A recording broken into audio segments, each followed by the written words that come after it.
Welcome to All Things Retreat podcast. I'm Holly Porter, your host and CEO of Retreat R&R. With over 25 years of experience in designing transformative retreats, I'm here to share insights and inspiration to help you create extraordinary experiences. Whether you're a pro or just starting out, you'll find valuable ideas here. Enjoy the ride. Let's dive in. Hello and welcome everyone to All Things Retreat podcast. I've got a guest with me today that we're going to learn some more about different things than we normally do. I love that we bring different varieties on here for you to learn. Julietta Duvall is a soulful, rebel, and grounded guide for individuals and families dismantling systems that no longer serve them. Through radical storytelling, intuitive tools, and her podcast, The Unschooling Lifestyle, she empowers people to live with rhythm, trust, and unapologetic truth. A dedicated mom, entrepreneur, and seasoned flight attendant of nearly 20 years, Julietta embodies a free-spirited, nomadic style, often living out of a suitcase while inspiring others to embrace authenticity and transformative change. Welcome to the show. Thank you so much for having me. It's an honor to be here. Yeah, we're happy to have you. How does that work with, I know we were talking before and you had mentioned you have a couple daughters, right? 2 boys, actually. Yes, Boys. 2 boys. Okay, I guess I didn't ask you what sex they were. No, it's okay. They're 2 boys. They're 12 and 6. How does that work traveling with kids? Oh, it's amazing. It's lower. It's lower than people's rhythms, but I love them because they notice things that I don't normally do. So, and I have gotten, I have had the trips where I had higher expectations than what the trip was. So that was a learning lesson. So I feel like every trip we do is a learning lesson. So it's a slower rhythm. That's the way I can describe it. But I actually like that. I enjoy that. So yeah. It's great. I know so many people are talking about living the nomad style. I told my husband 11 months we're out of here. And he's like, where are we going? I don't know, but I'll figure it out. I just figured I'll be on the road a lot anyway. If you want to come join me. But a lot of people, are just talking about how to create that for themselves and how they can create businesses so they can be remote and just have that freedom. I think it's amazing. Just what COVID did for that industry, Yes.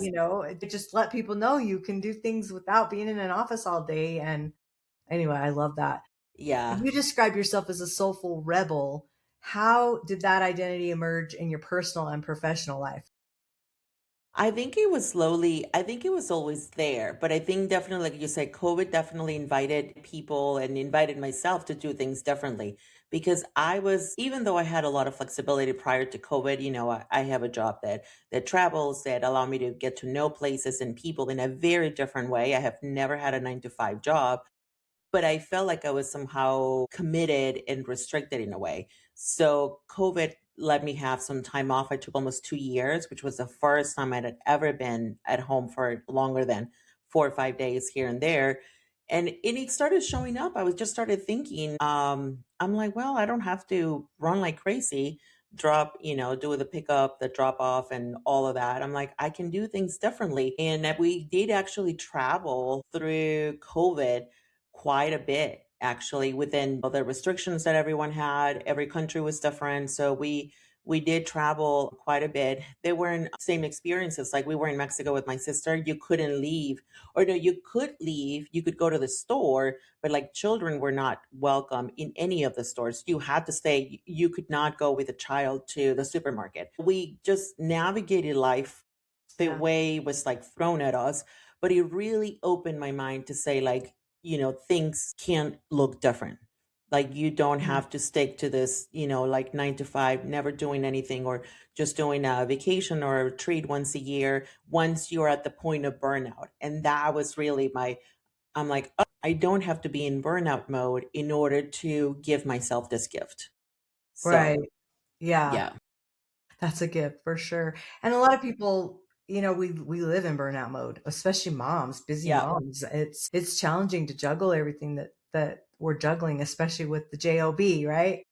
Yeah, yeah, indeed. So, but I just lately it's just been about just noticing what is it that I need. If I'm able to meet my needs as a person, then I'm a much better parent. But different than my mom, I think, because she really wanted to do everything for us. Like she wouldn't have a hot meal because she had to serve us. And I'm like, I can't do that. Yeah. I can't do that. So I talk to my kids, we have some boundaries and I've created some boundaries. It wasn't easy for me to do that, but I, slowly just been trialing and error. And the boys are really good about asking me why I need that. And then I answer and they're like, oh, okay, no problem. Yeah. The hot mill. It reminds me, I had a salon and spa for 20 years. So I was behind the chair doing, hair, skin, and nails all day. And I didn't know what a hot mill was. It was crazy. It's just, you Yeah. just eat when you can eat. But my husband would like it because he doesn't like hot food. And I'm like, but I do. Yeah, So, there are some people that don't like that don't really need it, and that's great. But like you say, I also do. I also need a quiet environment to eat. And if I can't have that, it doesn't feel like a good meal to me. So I have to have like a whole experience about my meals. So oh yeah. my goodness. Well, we raised 8 kids. Quiet was not definitely a word in our house. Yeah. Oh, that's wild. Well, let's talk about a retreat experience. What Yeah. what does that look like for you? For me, it's like I think that it looks like something in addition to my life, like an addition, not like you said, I was also similar, like where you reach a burnout a mode and your body is just like enough is enough. And then you go and do that. But nowadays, since COVID, it looks more like an addition to my life. So it's like an expansion. So I call it the edge of expansion. That's what it is. That's what the word I was looking for. The edge of expansion, where you just have some more quiet time, there's more reflection happening, and there is a recharge of your batteries, but they're not completely drained. Like, think if your phone is like completely dead, like it takes more time to like charge up. But I'm think of like 50%. I'm like, okay, I think I need something. So it Mhm. feels more like, yeah, more of an addition. Yeah, I guess that's the way I would describe it. What are the key ingredients for a retreat that creates lasting transformation, not just a temporary escape? Flexibility. And I think we talked a little bit about it, earlier before we got on the camera here on the recording, but it's about I cannot go, even though I have a lot of energy, I am not the one to be, getting up at 7 and having like a morning breakfast with everyone, then a hike and then this and that. I just cannot do that. And to me, sometimes when I look at the schedules or when I look at the information or when you get on the call with someone, it just feels like too much. Like every moment of the day has to be filled. And I'm Yeah, like, I don't necessarily need that. And I don't know where if that's a fear maybe on their end that in order for me to see their value, that's what they need to provide.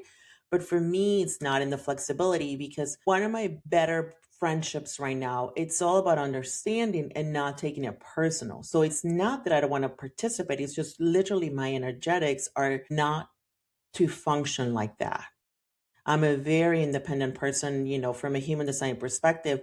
I've always been independent. So I always struggle trying to get into groups and I'm not always a group person. And, so that understanding without turning it around like you should be part of this, it's a yeah. key thing that I look for when I am on the phone with someone, getting to know them, getting to know their story and how they came to develop this retreat, what they're offering. And it's like it's you. I think that's the first thing that I look at. If on the call I do not feel that flexibility stemming out from their aura, I Yeah, will be yeah. thank you, but this is not for me. So what I'm hearing for retreat leaders listening to this show is that you need to be aware of what Julietta is saying here, because that's where I like on a website, this is for you if, this is not for you if, especially if you have a packed schedule, because you may have someone like Julietta who's not a morning person, and you're doing these, morning, whatever they could be, just meditations or yoga or whatever little thing, hike, like she said. And so I think it's being on both sides. That communication needs to be happening, but it's like being very intentional and clear on your schedule. And the other thing I'm hearing is the value in having your retreat outline in your marketing materials so that they get to see. It's not a secret, guys. You can find outlines of retreats everywhere. People are posting them. That's what they do. So don't think, oh, it's a secret sauce to my, business or my retreat and I can't share. I mean, come on. Let's everything's shareable, put it out there. And I think that would have helped you probably decide before you even get on the phone with them. That would probably help you decide if they had more. Is that you are absolutely like on point there, because then I get on the, like, I see the pamphlets or I see the writings, and like you said, it sounds like it's a secret sauce, and I'm like, I just want to find out, like What are they either how, hiding? what they're hiding. Like, I just want to find out if it's for me or not, and I can make a decision. But I can tell you that I don't need to be lured into this, like, conversation where there's have you ever read, like, it's almost like a page of a description, but it actually says nothing? Yeah.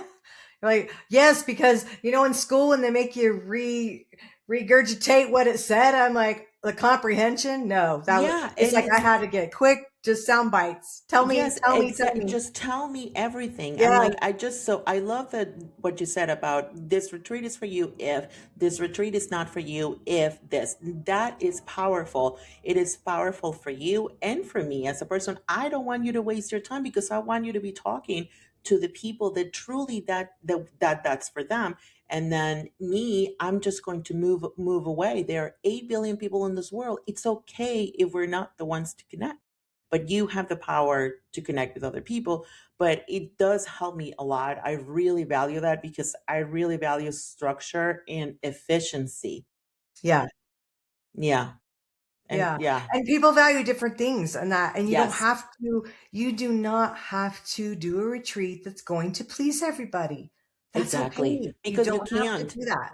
Because even if you try to do it, honestly, I've seen it in different groups. I don't think you can, but I do think that also value in your energy, it's probably gonna show and it's going to emanate from your own person into the people that are supporting that are coming to you for guidance, for wisdom. So I really value that. And I can pick up on that. If you're stressed, then I'm going to be stressed. And I do not like to be stressed. So that's not, yeah, it's just efficiency. But I am a very structured person. I always seek for a way to do it better. I Yeah. know not everyone is like me, and that's okay. There's a lot of people that are on the flow, and I love that for them. Yeah. Everyone is different. And that's what my human design work is so important to me because I just love Yeah. that so much. Yeah. Yeah, it's awesome. Well, and I think that, the other thing I would say to the retreat leaders listening is you also don't have to adapt to someone like Julietta. If that's not your Correct. style and flow, that's what I'm saying. Be clear about your marketing message because that's so important because you're like, oh, I'm just going to make it for everybody and I want everyone to come. No, you don't. You want to No. protect that space. And so I think just being clear on that whole thing, but not adapting because you had a conversation with someone. Oh, well, I've got to please them and I've got to please them. It's like you please who your person is and who you want to show up and they'll show up. Like, don't go to Yes. that here. That's such a great point that you make, though. I once listened to a podcast from a guy that he was a dancer. He is a dancer and he has a dance company. And he created this so-called dance parties, right? And he decorated the scene, the space with, like, they call it Victorian trash. I think it's like very eclectic, like old couches, like, thrift stores, but a person with like a very unique taste, right? And he said that I am not you, I'm inviting you into my space. I am not going to change my mood and my aesthetics because you don't like it. If you don't like it, that's okay. But he was very clear about it, Yeah. that he was inviting people into his space. And I'm like, that one really shifted there a little bit because I'm like, he's like, I'm not going to please everyone. I am pleasing myself and creating something that I know has value for the people that resonate with it. And Right. I'm People like, will show okay, up. that is so true. So I really love that. Yes. It reminds me, I know I've mentioned it on this podcast before. I had a mentor of mine who's now passed away, but he was the first time I had seen just very colorful events. And he would do everything so different. As the first time I had heard the word gamification and and I loved it because I modeled a lot of my live events after those things. I put my own flair on it, but he would rent like these purple and orange couches and chairs. I love that. You didn't go sit in like like you'd be in a room, like the space was, maybe you could set that up like a conference, but he'd find fun rooms that were just a little bit outside the box. And he would bring in these couches and rugs. And I mean, it was just such a different feeling. And he had Yes. lighting, that he didn't have the big lights on that are the fluorescent lights that are in your eyes, in a conference. And it was just like this whole container. Everything he did was curated for that mood, for that energy. And I loved it. I was just like, Yeah. and so I always brought the gamification aspects into my live retreats not retreats, sorry, live events. And did, even if I had a round table and we sat at a round table, I didn't rent furniture or anything for mine, but, I just always made sure we had activities and the color was Yes. there and the theme was there and the feel and, even smells matter, right? Smells Yes. really matter. And that's another thing, by Smells the way, really matter. retreat leaders need to be aware of, because there are so many allergies and things. And sometimes, we bring things for rooms and incense and whatever candles, and a lot of people can't handle And candles. it doesn't always, yeah. I mean, if it's, I think if it makes you happy, because I find that when I am in a satisfied mood, when I'm happy and excited about something, that really stems out to some of the events that I have done in person, Yeah, and that really helps out. But if you're doing it for somebody else, and I think it's just extra work for you. Yes. And yeah, I think the more happy and satisfied you are, the better it's going to be for everyone else, because everyone else can pick up on that. it's So true. Yeah. yeah, it's Well, so and when true. you're, doing human design, it's such a great way to learn. Like for that, doing a retreat and knowing human design, if you can do that pre-work beforehand, you know what you're dealing with. Yes, it is absolutely few. So the two retreats that I've attended, they weren't really human design directed, but I was already doing my work. So I knew when I connected with the person that was facilitating the retreat, I knew that we were on the same page. So it was like it to me, that was a long process to you. I like to have deep relationships with people, Yeah. but I have the few retreats that I have considered, like the ones we talked about Egypt, timing hasn't been great for me, but there Right. was one, all of them have been with a layer of human design. And that was really important to me, because he was someone that recognized that, again, I am not your person to be in every group. I am a person that needs time alone. And it's nothing personal. And I feel like in the past, when I needed time alone, people were making it personal, that there was something wrong with our relationship, or there was something wrong with them or with me, and they something that needed to be fixed, and nothing needed to be fixed. I just needed some space. I mean, it's different, but some people do need more connection with groups, because that's how they get the whole energy flowing. Yeah. So to know that, I find it to be very valuable. It has helped me in my life like no other. So I Right. love it. Yes. What would you say, a flight attendant for 20 years? What's the biggest lesson that you learned about people and life? To not take it personal first, and it's never about you, or like it was never about me. Whatever something is happening when you go to the airport, I learned early on in my career, I would be very upset about all things, and it took me a long time to realize that people, I was their last line of when people go on a trip, and by the time they get on the airplane, they have been through a lot. Yeah. So I learned that it wasn't personal to me, it was just the space and the time that they had to like finally explode, right? Yeah. Sometimes nothing, but it wasn't personal to me. And yeah, so nowadays I just do the best that I can with the most compassion that I Mhm. can for people, to support and hold their whole space for them. But Yeah. yeah, it's not personal. So yeah. Yeah. And I think a retreat leader, that's a great advice for them too, that they're coming to a retreat for transformation, change, a break, so many different things, which is nice to identify before they get there, by the way. That's why pre-meeting people on Zooms is, I think, it should be a requirement, I think. I highly agree with that. I don't really commit, time or money to a place or an event that I have not met the person that is organizing them, though, because I think there's a lot of value. But again, I'm a person that also values deep relationships, so I would see that, but maybe some people don't. I don't know, but that definitely works for me. We would have to have conversations about it. So, Yeah. yes. Yeah. Okay, we're going to do some rapid fire. These are just Yes, let's do it. first answer, top of mind, no wrong, right or wrong answer, just what comes to mind. Okay, ready? Okay, let's do it. Yes. Morning routine or night owl? Morning routine. Yes.